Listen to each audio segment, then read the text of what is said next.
வணக்கம் நண்பர்களே. மணத்தக்காளி கீரை கடையல் ஈஸியாக எப்படி செய்யலாம்னு சொல்லிட்டு பார்த்துடலாம். ஒரு குக்கரில் பாசிப்பருப்பு கொஞ்சம் கழுவி சுத்தம் பண்ணி சேர்த்துருக்கேன். அது கூட கொஞ்சம் சின்ன வெங்காயம், பூண்டு, காரத்துக்கு ஏற்ற மாதிரி பச்சை மிளகா, அதுக்கப்புறம் ஒரு தக்காளி பழம் கட் பண்ணி போட்டிருக்கேன். கூடவே உப்பு, மஞ்சள்தூள் போட்டுட்டு தேவையான அளவு தண்ணி ஊற்றிட்டு குக்கரில் ஒரு 80% பருப்பு வேகிற அளவுக்கு மட்டும் வேக வச்சு எடுத்துக்கலாம்.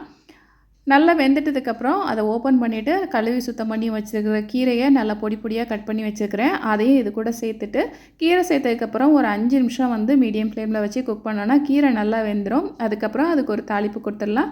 கடாயில் கொஞ்சம் எண்ணெய் ஊற்றிட்டு கடுகு, ஜீரகம், சின்ன வெங்காயம், கருவேப்பிலை, காஞ்ச மிளகாய் எல்லாம் போட்டுட்டு வெங்காயம் நல்லா பொன்னிறமாக வந்தோடனே கொஞ்சம் பெருங்காயத்தூள் போட்டு நல்லா மிக்ஸ் பண்ணிவிட்டு அந்த பருப்பு கீரை கடைகளோடு சேர்த்து இறக்கிட்டோன்னா ரொம்ப டேஸ்ட்டாக இருக்கும். சூடான சோறில் கொஞ்சம் நெய்யும் இந்த கீரை கடையிலையும் சேர்த்து சாப்பிட்டா அவ்வளோ நல்லாயிருக்கும். ட்ரை பண்ணி பாருங்கள். நன்றி.